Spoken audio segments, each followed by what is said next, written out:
오늘만 조금 날씨가 바싹하고 내일부터는 대단히 추워진다고 합니다. 여러분들 개인들, 가족들 모두들 건강에 유의하시기를 주님의 이름으로 축원합니다.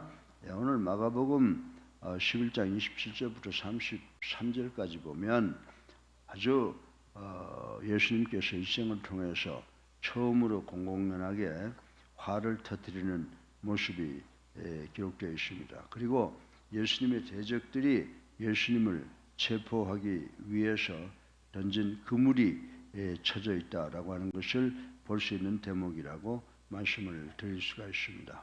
사랑하는 예수 사랑교회 성도 여러분, 예수님께서 세상을 돌아보시고 이제 성전에 이르러 장사꾼들의 상과 의자 등을 한바탕 엎으시자 이런 일을 보고 유대계 지도자들은 더욱 분개하여 예수님을 붙잡을 그런 구실을 찾느라 골몰하게 되었습니다. 그리고 이어 그 유대인들, 대제사장들, 바리새인들, 서기관들은 곧 예수님 앞으로 나와서 마가복음 11장 28절에 보면 도대체 내가 무슨 권세를 받았기에 감히 하나님의 성전에서 그런 행패를 부리느냐, 누가 그런 권세를 너에게 주었단 말이냐라고 날카롭게 질문하는 모습이 기록되어 있습니다.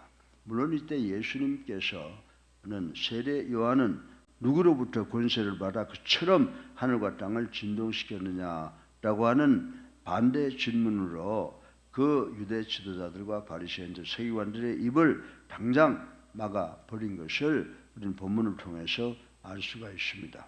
그런데 저들이 예수님 앞으로 나와서 날카롭게 던진 그 질문 안에는 예수 그리스도를 책잡고자 했던 세 가지의 교묘한 그물들이 쳐져 있다라고 하는 것을 우리는 알 수가 있습니다. 오늘 본문은 세 가지의 질문을 내포하고 있음을 우리가 생각을 해보겠습니다. 예수님께서 하나님의 권세를 말하면 신성모독으로 책을 잡을 것이고, 예수님께서 메시아다라고 하면은 정치적인 그런 제목을 잡을 것이고, 예수님이 아무 말씀하지 아니하시면 사기꾼으로 예수님을 몰려고 하는 이 세 가지의 그물이 그들 마음속에 도사리고 있었다라고 하는 것을 우리는 오늘 본문 말씀을 통해서 알 수가 있습니다. 그러면 오늘 설교 본론의 첫째로 예수님께서 만약에 하나님의 권세를 주장하면 신성모독죄로 걸겠다라고 하는 그들의 생각을 지금 짚어보겠습니다.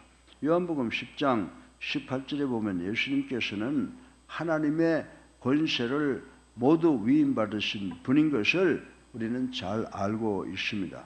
아니, 요한복음 1장 1절에 보면은 예수님 당신이 바로 하나님이시기도 하시다라고 하는 사실을 우리는 잘 알고 있습니다. 그러기에 설사 예수님이 예루살렘 성전을 다 불태웠다라고 하더라도 사람으로서는 그 누구 하나 항변할 처지가 못 된다라고 하는 것을 우리는 잘 알고 있습니다. 그러나 당시 유대계 지도자들, 장로들, 바리새인들, 서기관들, 율법사들은 예수님을 성육신하신 하나님의 아들로 받아들이지 않고 단지 갈릴리 지방에 일어난 밀란의 반동자, 사악한 반동자라고만 여기고 있었던 것으로 생각을 할 수가 있습니다. 그렇기 때문에 저들의 질문에 만약 그분이 당신의 권세는 하나님께로부터 받은 것이라고 주장한다면 당장 신성모독죄로 뒤집어 씌울 계획이 다 되어 있었던 것이라고 생각을 할 수가 있습니다. 저들은 아주 괴상하고 악하게도 하나님의 권세를 바로 자기들만, 유대인들만 위임받은 것이라는 엄청난 독선에 빠져 있었다라고 하는 것을 우리는 잘 알고 있습니다. 그러기에 성전 안의 제반의 일들은 말할 것도 없고 하나님을 섬기는 모든 믿음의 생활에 관한 일들도 다 유대인 자기들만 관장할 수 있다고 착각을 하고 있었다라고 하는 것입니다. 그러니까 저들의 입장에서 보면 예수님께서 성전을 청소하려고 야단을 치셨던 일은 분명히 터무니없는 월권 행위라고 생각을 했던 것입니다. 그리고 그런 일은 그대로 신성 모독죄가 되기도 했습니다. 그래서 그들은 예수님의 입으로부터 만약에 내가 하나님의 권위로 했다라고 하는 그런 죄목의 근거를 받아내기 위해서 이 질문을 던졌던 것이라고 하는 것을 우리는 생각해 봐야 될 줄로 믿습니다. 하나님께서는 하나님의 권위로 당시에 망해져가는 성전 분위기를 예수님께서 교정하시기 위해서 하셨지만은 어떻게 하든지 그것을 통해서 예수 그리스도를 어렵게 하려고 묶으려고 하는 그런 청략을 가지고 있었다라고 하는 것을 오늘 본문을 통해서 발견할 수가 있습니다. 두 번째로 만약에 우리 주님께서 왜 내가 메시아의 권세로 했다라고 주장하면 정치적인 죄목을 걸려고 저들은 계획을 하고 있었다라고 하는 것입니다. 사랑하는 예수님 교성 여러분, 요한계시록 1장 13절로 17절까지를 보면은 예수님께서는 만왕의 왕이시요 만주의 주가 되시는 것을 우리는 잘 알고 있습니다. 아니 예수님은 시편 2편 6절에 이 땅의 군왕들이 다 같이 예수님 앞에 엎드려야 할 하나님이 세우신 만왕의 왕이라고 하시는 사실도 우리는 성경을 통해서 배워서 알 수가 있는 것입니다.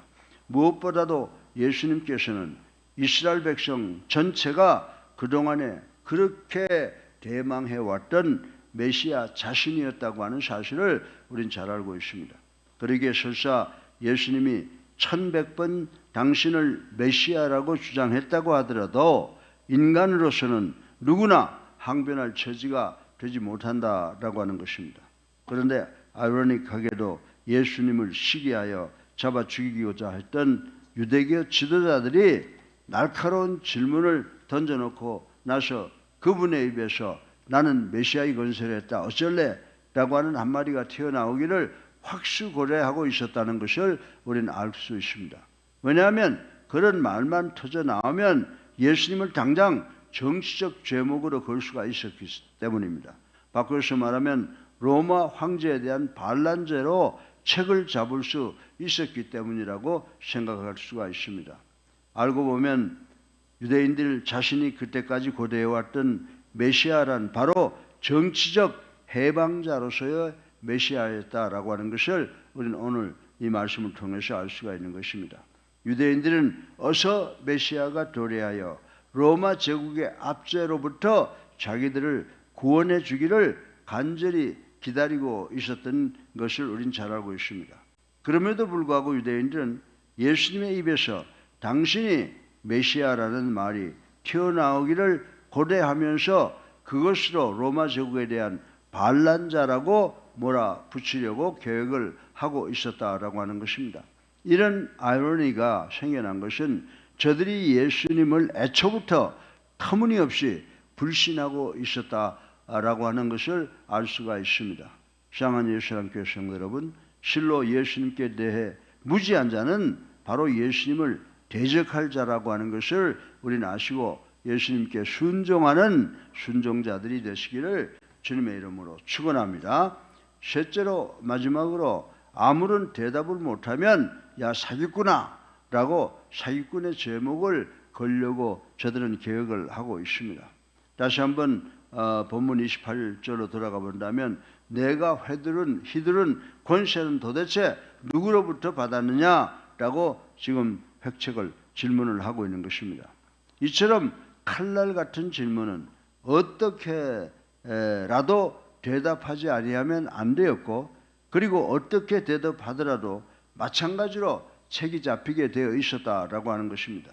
그런데 만약에 예수님께서 아무런 답변을 안 하더라도 그것마저 책 잡히게 되는 또 다른 그들이 벌써 쳐놓은 그물이 있었다라고 하는 것입니다.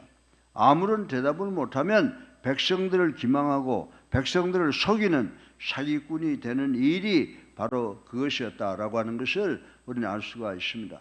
아니나 다를까 유대인들은 그때 예수께서 어떤 언질도 내놓지 않았음에도 불구하고 후에 누가복음 23장 2절부터 5절에 보면 빌라도에게 예수가 자칭 왕이라고 주장했다고 고발과 함께 저가 온 유다 땅에서 백성을 선동했다라고 고발하는 모습을 우리는 볼 수가 있는 것입니다. 참으로 끔찍한 모함극이 아닐 수가 없습니다. 어쨌든 그들의 질문에 예수께서 대답을 않거나 못하게 되면 그것도 그동안 백성을 기망했던 사기꾼이 되는 것이었다라고 하는 것을 우리는 알 수가 있습니다. 더더욱 성전 안에서의 난동은 글자 그대로 무도한 횡패가 아닐 수 없게 되었다라고 하는 것입니다. 사랑하는 성도 여러분, 그런데 한번 우리가 잘 살펴보시기 바랍니다.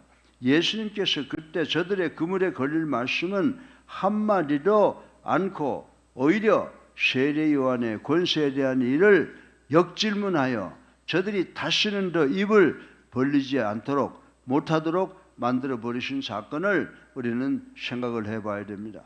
사랑하는 예수 사랑교회 성도 여러분, 예수님께서는 누구에게도 책 잡힐 분도 아니셨지만 책 잡힐 말씀 한마디도 했던 일조차 없었던 것을 우리는 알 수가 있습니다. 그러니까 여러분들이 고린도후서 5장 21절에 보면요, 예수님에게는 전혀 죄가 없으실 뿐만이 아니라 죄로 책 잡힐 언동 하나 하지 않으셨다라고 하는 것을 우리는 알 수가 있는 것입니다. 그럼에도 불구하고 예수님은 기어코 교만하고 사악한 유대 교권주의자들로부터 신성 모독으로 고발되었고 정치적 반란자로 넘겨졌으며 백성을 선동했다는 죄로 처형을 당하게 된 것을 우리는 성경을 통해서 보고 잘 알고 있는 것입니다. 이것이 바로 간악한 인간들이, 모든 인간들이 예수 그리스도께 뒤집어 씌운 죄라고 하는 것을 우리는 알아야 된다라고 하는 것입니다. 실로 예수님은 무음하신 분으로서 억울한 죽음을 맛보게 되셨다라고 하는 것입니다. 그런데 우리가 여기서 한 가지 분명히 깨달아야 되는 것은 예수님은 그들이 따르는 죽음의 잔을 기꺼이 마심으로서가 아니라 하나님께서 준비하신 그 잔을 피하지 아니하심으로써 당신을 죽음에 내어준 인간들의 죄의 문제를 해결하시고 구원의 길을 열어주셨던 위대한 희생이라고 하는 은혜라고 하는 것을 우리는 잘 알아야 되는 줄로 믿으시기를 주님의 이름으로 축원합니다. 이것이 바로 예수님의 길이 참으시는 은혜요 초월하신 사랑이라고 하는 것을 우리 모두는 깨달아야 된다라고 하는 것입니다. 유대인들이 던진 그 세 가지의 그물, 예수님이 내가 하나님의 권세로 했다라고 하면 신성모독죄를 씌우려고 했고, 예수님이 메시아의 권위로 했다 그러면 정치범으로 뒤집어 씌우려고 했고, 그리고 예수님이 아무 말도 못하면 사기꾼으로 몰려고 저들은 계획을 했다라고 하는 것입니다. 그러나 예수님은 이 모든 것을 조용히 받아들이셨습니다. 예수님은 우리의 죄를, 여러분과 나를 포함한 모든 인간의 죄를 대속하기 위해서 만드신 하나님의 계획에 절대 순종해서 예수를 믿는 우리 모두를 구원하시기 위한 대속의 은총을 완성시킨 것이라고 하는 사실을 우리 모두는 깨닫고 주님을 섬기고 주님의 말씀에 절대 순종하고 복음을 온 세상에 전하기 위해서 최선을 다하는 우리가 되어야 될 줄로 믿으시기를 주님의 이름으로 축원합니다. 살아계셔서 우리의 삶을 주관하시는 만복의 근원이 되신 아버지, 오늘 우리 주님께서 참으로 우리 인간의 죄를 대속하기 위해서 당했던 그 고통을 다시 한번 생각해 보았습니다. 아버지 하나님, 우리가 어렵고 힘든 세상을 살아가지만 우리 주님께서 우리를 위하여 십자가에 달려 돌아가신 그 은혜를 마음속 깊이 생각하는 우리가 되게 하여 주시옵시고, 하나님께 아버지 저희들 순종하는 것을 통하여 하나님께 영광을 돌리고 우리 모두에게 큰 기쁨을 만들어내는 우리 모두가 되게 도와주시옵기를 예수 그리스도 이름으로 감사하며 기도드렸사옵나이다. 아멘.